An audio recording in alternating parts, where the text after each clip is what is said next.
அப்படின்னு. எல்லாருக்கும் லைஃப்ல பிரச்சனை இருக்கும்.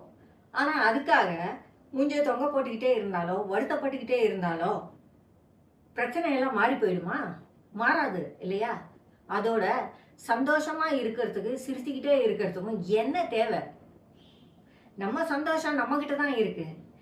நாம சிரிக்கிறது நம்மளால தான் முடியும். இன்னொருத்தரை வச்சுலாம் நம்ம சிரிக்க முடியாது. இவன் இது செஞ்சாதான் நான் சிரிப்பேன் அப்படின்னும், அவர் அதை கொடுத்தாதான் நான் சந்தோஷமாவே இருப்பேன் அப்படின்னும் நினைச்சா நம்ம தான் முட்டாள். நம்ம சந்தோஷமும் நம்மளோட புன்னகையும் நம்ம கிட்ட தான் இருக்கு இல்லையா? அதை கொஞ்சம் நீங்க யோசிச்சு பாருங்க. எதை செஞ்சால் அடுத்தவங்களை தொந்தரவு செய்யாமல் என்னத்தை எல்லாம் செஞ்சா நீங்க சந்தோஷமா இருக்க முடியுமோ அதை நீங்க செஞ்சுக்கோங்க. ஒரு பாட்டு பாடிக்கிட்டு இருந்தா உங்களுக்கு சந்தோஷமா இருக்குன்னா பாட்டு பாடுங்க. அது எல்லாம் சிரிப்பாங்க. சிரிச்சா சிரிச்சுட்டு போறாங்க. யாரோ சிரிச்சா நீங்க ஏன் கவலைப்படுறீங்க? சிரிக்கிறவங்க உங்களுக்கு சோறு போடுறாங்களா? இல்லையே. நான் என் வீட்டுக்குள்ள எல்லா நேரமும் பாட்டு பாடிக்கிட்டே இருப்பேன். எனக்கு தெரியும் என் குரல் எப்படி மோசமா இருக்கும்னு. நான் அதை பத்தி கவலைப்பட மாட்டேன். நான் பாட்டு பாடிக்கிட்டே இருப்பேன்.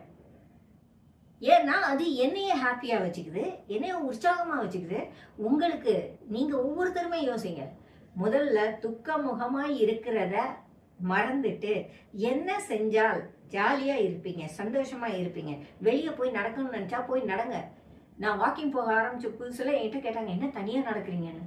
வாக்கிங் போறதுக்கு தனியா போனா என்ன தப்பு? இவ்வளவு பேர் போறாங்கல்ல, எனக்கு என்ன பிரச்சனை?